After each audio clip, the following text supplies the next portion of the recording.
welcome into a special edition of our recap coverage here on YouTube. I'm David Kaplan. With the advent of legalized sports gambling in almost every state in the union, people who are new to this whole concept of betting on games on an almost daily basis are asking questions. What is the money line? What does it mean to hedge your bet? What does it mean to get a parlay or to buy points? So I went to one of the industry leaders. He's my friend. He is FatJackSports.com. He's my friend, the Fat Jack. He is awesome, and he's done a lot of stuff with our radio station, and he was kind enough to give us a Gambling 101 primer here on the Recap channel. Jack, my guy, how are you? I'm great, Dave. Thanks for having me. I appreciate it. Now, this is needed. Most people around the country, they're at least having to hear about gambling, even if they're not Kenny Rogers. And by the way, there's a bunch of Kenny Rogers out there running around right now that think they're good at gambling. We're going into football season, but just the X's and O's of it and how the climate and the landscape have changed over the last basically 5 to 7 years. I've been doing this for 27 years, and just the evolution of how mainstream it is now has been unbelievable. And so, yeah, I'm glad you had me on. Thank you for having me on, and excited to kind of get people caught up with what I've been doing for a quarter of a century now. So when people decide, all right, I'm going to pick, whether it's FanDuel, DraftKings, Fanatics, whatever it might be, when they decide to do that, what is the most important thing they should look for in choosing a legalized sports book? Yeah, so first of all, I don't get paid by any of them. I feel like it's a little bit like playing for the other team.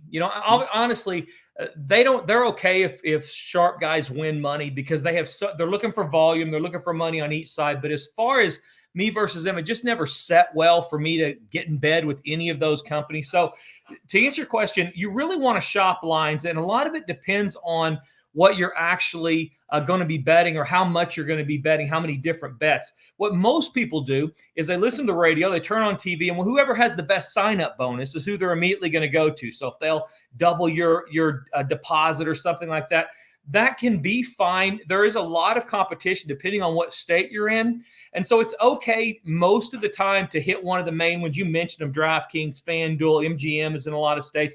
It's okay normally to hit any of them, but when it gets to actually betting in different bets or different places, you want to shop lines a little bit. If you look right now at simple things like college football futures or NFL futures, you're going to have different lines depending on who you go with.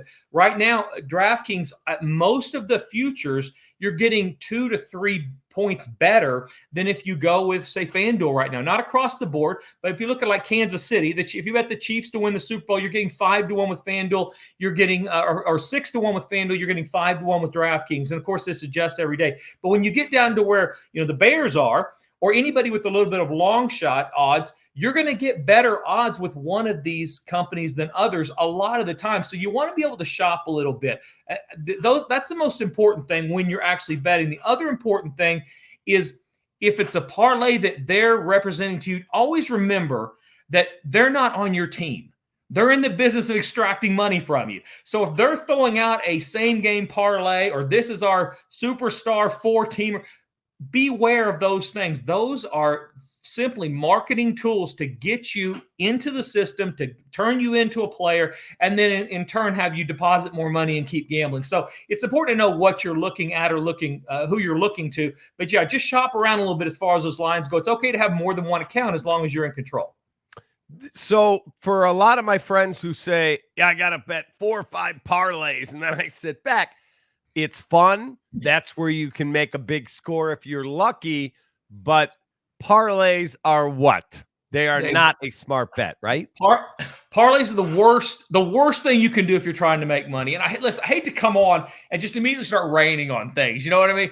You don't, because that is the most fun. It's some guys that want to put teams together and hit the big score. And you talk about, what is a parlay? Well, parlay is when you pick 2 or 3 teams. People go to the racetracks like an exacta or trifecta. So it's 2 teams or 3 teams, all the way up to 8 teams, but you have to hit them all to win. So it is the deeper you get into that, the more luck it takes. The biggest problem, Dave, all you have to do is look at the number. All these companies are publicly traded, so you're able to tell what makes them the most money. And if you look at the casinos as a whole, all right, we're talking about Keno and pick a hand and pick a number, all the different, anything you could do in a casino. Parlays are one of the most profitable things in the entire casino, far and away the most profitable thing in the sports book. For instance, Dave, if you're talking about just simple things like a straight bet, on average, mathematically speaking, if you place a straight bet, you're going to lose over the long term 4.5% of each bet. All right, and without getting boring people on how we get to that, it's just basic math. But if you play a 2-team parlay and that's all you do, you're going to lose double that. It's 8.9% of all money bet. So think of it as blackjack. They comp based on how much you play. $25 a hand, they'll give you comps. When you're in the casino, if you're playing parlays, it goes up from there. Two-team is 8.9% of every wager you're going to lose. 3-team, it's 13% of every single wager. Translation, if you want to look like a guy who doesn't know what he's doing or is a losing gambler, play parlays. And the more teams you play, the more you should expect to lose. And I think just knowing that's important, especially when you're talking, you go to the fair, you want to do the things that are the most fun, right? You do the ring toss and you do the pitch it into the bucket, those type of things that are hard to win, but it's super fun if you do win. Parlays are the same thing. If you win, they're great, but understand going in, mathematically, you're not getting near the return of how difficult it is to hit a parlay, whether it's 2-team, 3-team, all the way up to 8-team. So that's number one, because that's how a lot of these companies will get you in, is play a parlay, hope for the best. Dave, if I told you right now, if I gave you 1,000 plays over the year and I was going to win 600 of them and I was going to lose 400 of them, but I was 100% sure, and of course, nobody can do that, but let's just say that's what I told you, and you knew that was the case, would you start parlaying them together? Or would you just bet as much as you possibly could on all 1,000 plays, knowing that at the end of that 1,000 plays, you're going to make 200 units of whatever you could afford to bet worth of profit? Yeah, that's where I'm going. Right? So people play parlays because they know they can't hit 50% of the time. They're trying to hit the home run. But it's important to remember your return is not going to be as much as it should be mathematically based on how difficult it is to hit these parlays. So I have followed you for a long, long time. When you handicap a game, and there are times you'll put out a play and I'll be like, wow, that team's not very good. And then you'll win. I'm like, I would love to know what he's looking at that would make him pick that team.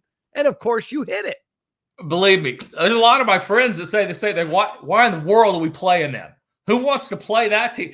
A lot of times, and by the way, to answer your question, it depends on the season, depends on the time of the year. There's not a magic formula that applies all year round to all sports.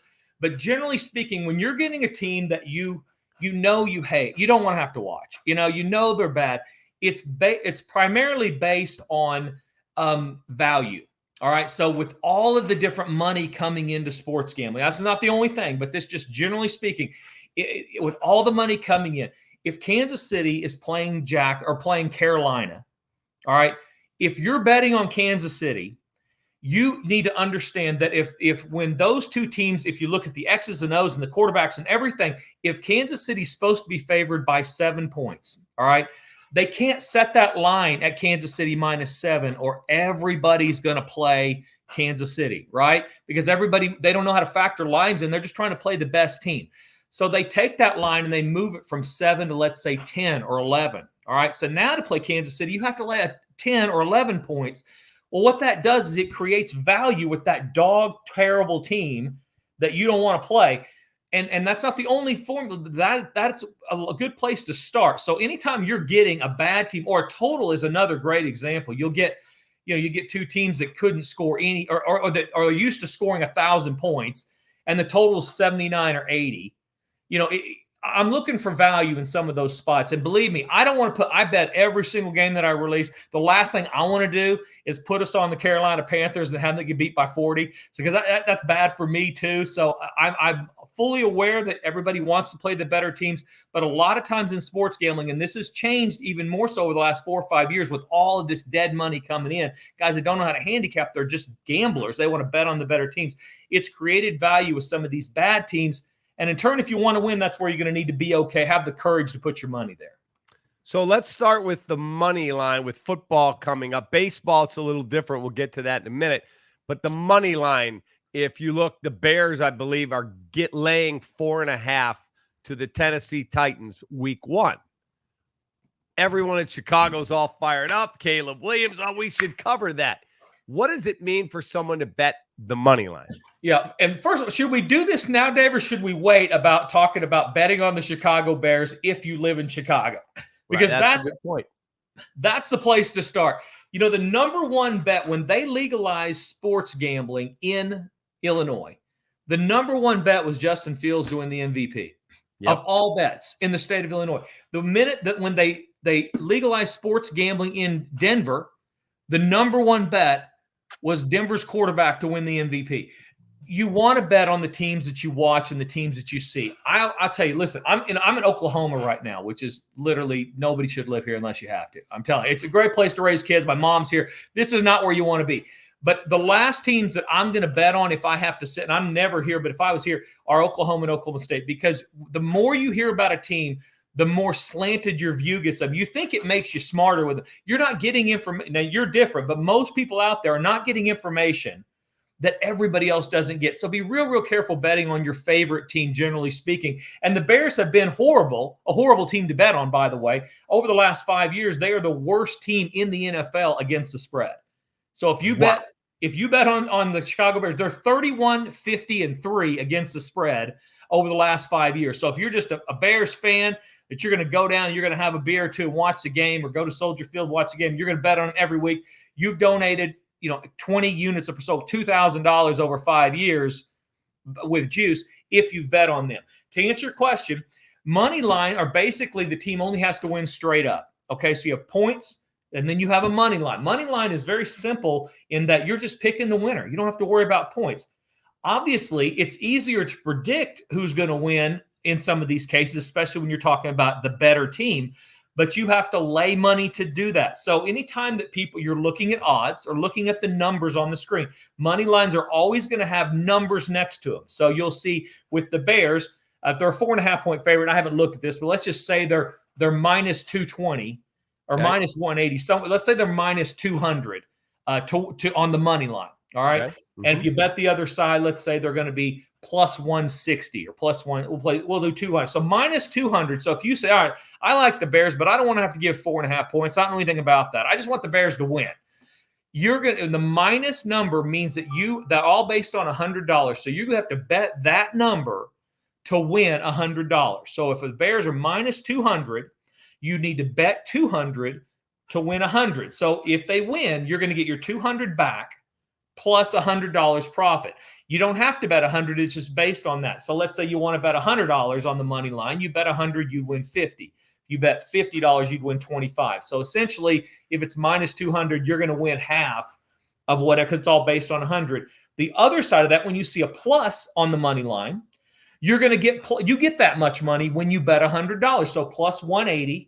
You're going to bet 100 to win 180. So if they win, that team, so if the other team beats the Bears straight up without the points, they just win the game, you're going to get $180 plus your $100 that you bet. So you'd win 280, 180 profit plus your original bet, or half of that, 90 to win 50, or 45 to win 25, or whatever it is. So that the important thing is there a minus next to that money line, or is there a plus? If it's minus, you have to bet that to win 100. Or half of that, or whatever. If it's a plus, you're going to bet 100 to win that money. So that's essentially the money line. It's an easier thing to do as far as picking the winner, but they're making you pay for it. You're picking a better team to just win straight up. That's easier to do. So the house is going to, they're going to penalize you as far as how much profit you make by making that wager.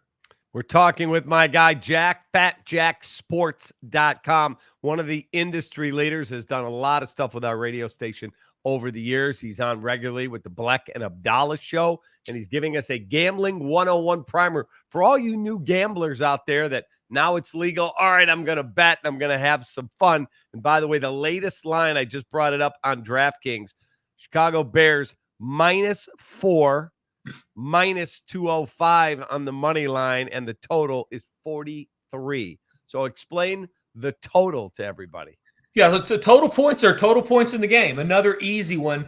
So 43 are the total points generated by both teams, and that includes overtime. So if they happen to go into overtime, those points matter also. So unlike soccer, that a lot of times it's in, we won't even get into soccer. Let's not worry about that. We're in football season.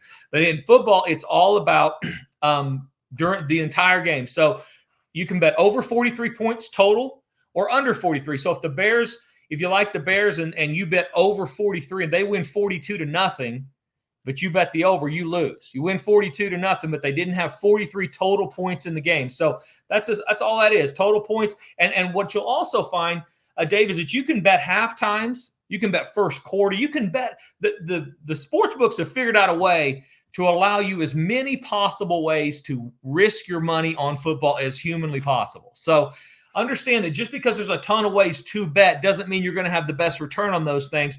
But when you're looking at points, make sure that when you're in those apps that you're looking at total game points versus halftime points and so on and so forth. But they let you bet over or under. And again, when you have those numbers out to the side, if it says minus, a lot of times you'll see, 43, let's say, but minus next to the over will be minus 120 or minus 130.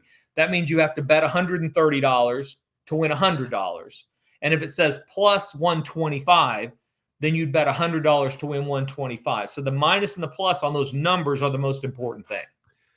The other thing that is big now is we talked about parlays, we talked money line, we talked total, we talked point spread. The other thing is same game parlays or prop bets. You could bet an individual prop. Hey, I'm going to bet Caleb Williams to throw for 300 or more yards. Here's my wager. Or, again, parlay. You could put a bunch of those prop bets together, sit back with a beer and watch the game and go, all right, he scored. All right, he got his yardage, but you fall short if you don't hit every one.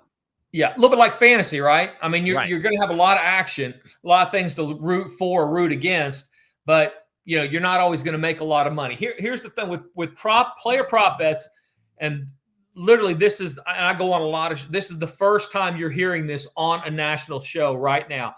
We are offering a player prop package for the first time ever. I've always given them away for free. And you look at my results tab, and you go to the website, you'll see the results. And you know this from being around during the Super Bowl and during the playoffs. I'll always offer these prop bets up for free. I've gotten pretty good at prop bets over the last probably 7 or 8 years. And I have a couple guys that's what they do. That's their world. And we've created a bunch of profit with that. The same game parlay is totally different. Same game parlays, the guys getting the biggest bonuses at DraftKings and at FanDuel, they're the ones that came up with the same game parlays, because they are a huge, huge moneymaker, a huge draw because of exactly what you said. You don't have to care about anything but just being a fan of a game, a fan of a team, and you don't even need to want to worry about making money. You're just looking at things to cheer for. Those same game parlays are perfect for that.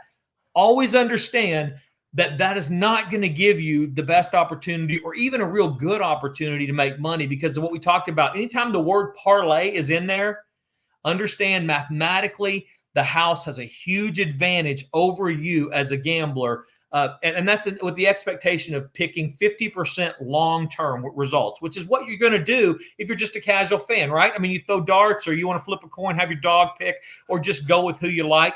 You should hit 50% or hopefully hit 50%. Most people don't, but if you do, still, when the word parlay is in there, mathematically, they're not paying you near as much as you should be getting for how difficult it is to pick. The other thing that I think is underrated is reading, listening to the radio, listening to TV shows, because you can pick up nuggets. And I'll give you an example. I was driving into work one day, and the Bears coach is on, Matt Nagy back then. And he said, well, we've got this young player. We've got to get him going. So we worked this really hard this week. When we get in the red zone, he's the first guy we're looking to target. We got to get him involved. I go on and look. Guy hasn't caught a touchdown all season. He's barely caught any passes. And I said, oh, my God, he's 90-1 to score the first touchdown. 90-1. Yeah. And he's 23.5-1 to score an anytime touchdown. I went, you know what? I got a couple free bets in my account. Let's go. First touchdown for the Bears. he scores. Yeah, those are great, right?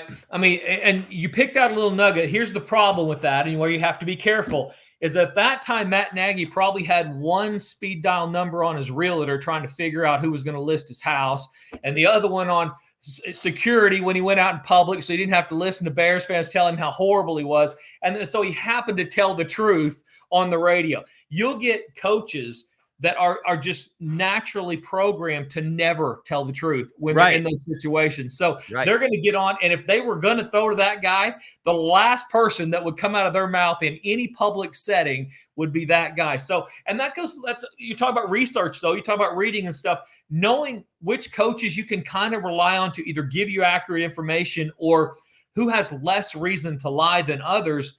That can go a long way. The other thing you mentioned there with the free bets, those are a lot easier, a lot more fun when you're not having to put $100 of your own hard-earned money on that, and you got a free bet. So, and that's the place to use those. You want to use those longer shots, those home run opportunities. Use those with free bets, or use it when you're deep into profit. I'm never gonna, I'm not that Scrooge guy that says never do anything like that. It's just horrible math. I do some of that myself, but it's always going to be when I'm so far up that I'm free rolling, playing with some house money, and like, you know what? I'm going to take a flyer. Caleb Williams might have 4 touchdowns today. If he has 4, I want to get paid on that thing, be high-fiving everybody. So it's okay to sometimes reach out there and do that, but just make sure you're doing it with extra money that, you're not needing to win or wanting to win. What about futures bets where over-under on the Bears wins, or who's going to win the NFC, or who's going to be coach of the year? How much do you do on that? Yeah, I do a little bit more now. And I'll tell you, college football especially, I think there's an opportunity that you're getting right now with all the changes in college football, the playoff being expanded, conferences all kind of colluding or changing, and everybody's in different conferences. I think there's a disconnect in some of the lines that you're getting. I'll give you a couple examples. And this is the only thing I'm going to do this. I'm going to compartmentalize it. I'm going to use a little bit of money over here, and I'm not going to worry about it until the end of the year. Don't use your bankroll money on these future bets. The other thing I don't do is I don't play favorites. So, betting on Georgia or the Kansas City Chiefs right now, dude, it's like shopping for a training bra. it's not going to fire me up. I don't want to do it. It's not any fun at all. Let's not do that. So if you're going to tie up long-term money, let's give ourselves an opportunity to make some money at the end of the year. And even more importantly, an opportunity to kind of hedge these situations if we get, and we'll talk about hedging in a minute, but basically an opportunity to guarantee ourselves money if we're right. A couple examples, University of Utah, all right? And you get these in a lot of the major conferences outside the SEC. The University of Utah to win the Big 12 is about 3.5 to 1, all right? If I love Utah, I'm not saying that I do, or Oklahoma State, pick any of them in the Big 12 that you like or you're a fan of. You live in Provo and you got 9 kids and you're ready to get after some football. Let's not bet them to win the Big 12, because if you bet them to win the national championship, you're getting 65 to 1.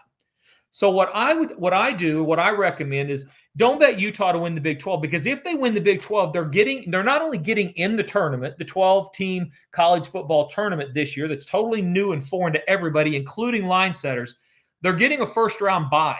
So they're only going to have to win 3 games to cash a 65 to 1 ticket. Now you're like, Jack, Utah has no chance to win the national title. No, they probably don't. But I don't need them to win it.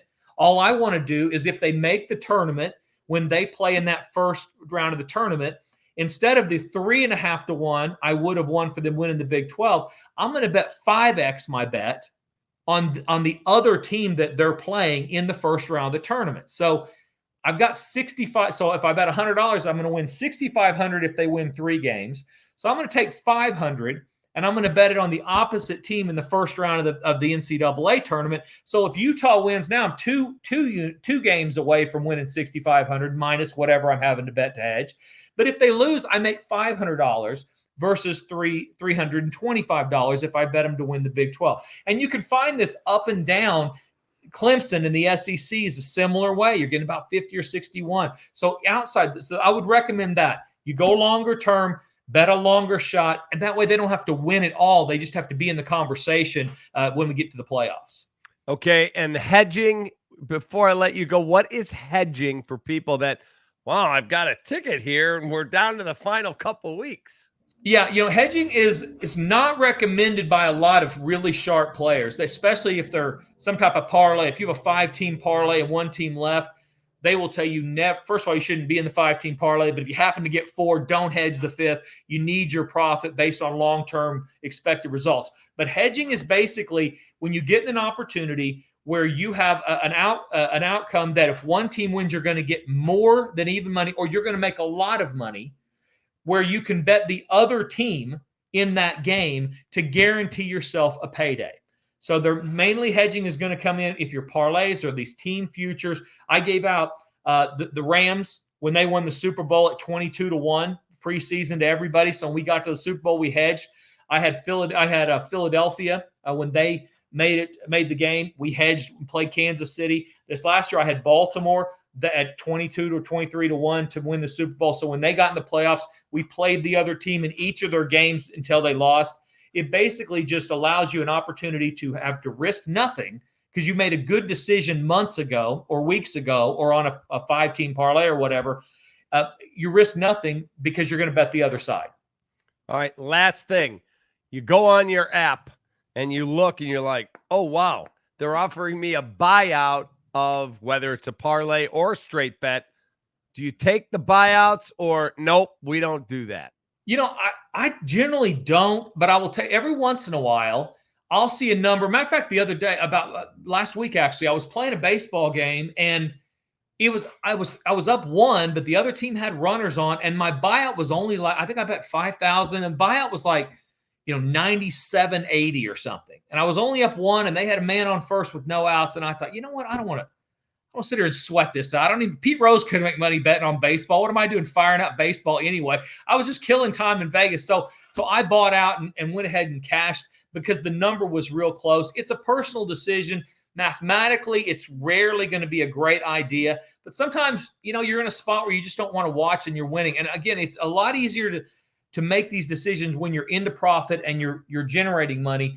If you're losing, these become a lot more important decisions, but you're more likely to make the wrong choice. So I generally speaking don't encourage buying out because, again, the numbers are not going to be what you deserve based on what's happening during the game. But every once in a while, you know what? If you want to get out and move on to the next thing, not the worst thing in the world.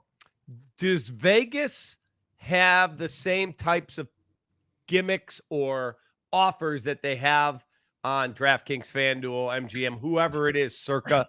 Does Vegas offer buyouts? Does Vegas offer same game parlays? Because I haven't seen that in Vegas. They do, yeah, and it's evolving into more and more. When they first started, you were getting a ton more of that offshore, and then obviously with FanDuel and DraftKings and and people may not know this, but if you go to Nevada, you won't see DraftKings, you won't see FanDuel. Those companies are not in the state of Nevada. It's illegal for them to have their app live in Nevada. So Nevada's run by the brick and mortar casinos that have either contracted out their sports book to other companies or they're running their own thing. So, but as we've gone down the road, people have come to expect all of the things we're talking about and mentioning, and those are things that the public wants. So the Nevada sports books have offered those same things. You can absolutely buy out on Caesars. You can buy out on MGM. They'll offer those same game parlays. Not great places to put your money, but Vegas has kind of seen the formula from these books that run in these other states, and they've seen the more opportunities we give somebody to bet, the more likely we are to convert them into a customer, and that's really what we're trying to do with those things. So, yeah, Nevada has very, very similar things in the way of those type of options. And that is in the sports book, or you have to download the app there? Both, actually. Now, it's obviously it's not easy to do if you have to walk up to the window and say, hey, because at that point you're walking up and saying, hey, or in-game lines are another one. You can bet on the games. Used to not be able to bet in-game in the state of Nevada. Now, every minute of every game, the lines are adjusting. AI's figured out how to run these things to where they're up to date. You can do those at the window in Vegas. They all have apps. They all have mobile options to their brick and mortar. So MGM, Caesars, all those. But if you want to bet in-game and you're walking up the window and saying, hey, what's the in-game on, Toledo and whoever, they've got to pull it up, turn the screen around, show it to you. You're going to bet it's probably changing by the time that they give it to you. So bottom line is you have to have a lot more discipline with the apps because it's so much easier when you're sitting in your house or sitting at the bar to go ahead and, hey, let's go second half of the Bears and see what doesn't happen there. Be disciplined, but it's certainly the convenience added by doing that. And frankly, the opportunity to take advantage of some weaker spots with teams you'll have some of those with the app. So I always encourage guys to download the app, not to mention that most of them have sign-up bonuses. It is free money and a good way to kind of dip your toe into the sports gambling world. All right, fatjacksports.com. If you're watching this and you're saying, okay, I want to do this, I want to have fun this football season, I want to have fun with the NCAA basketball tournament or NBA or NHL or baseball, whatever it is, whatever you fancy, that dude is among the best in the world at this. fatjacksports.com, and you can catch him on the Black and Abdallah show on ESPN 1000. Jack, you're the man. Thanks for taking time for educating us. Fire up, David. We're going to have a great season. You guys enjoy football, wager responsibly, and absolutely go get them. You guys have a good time. Appreciate you.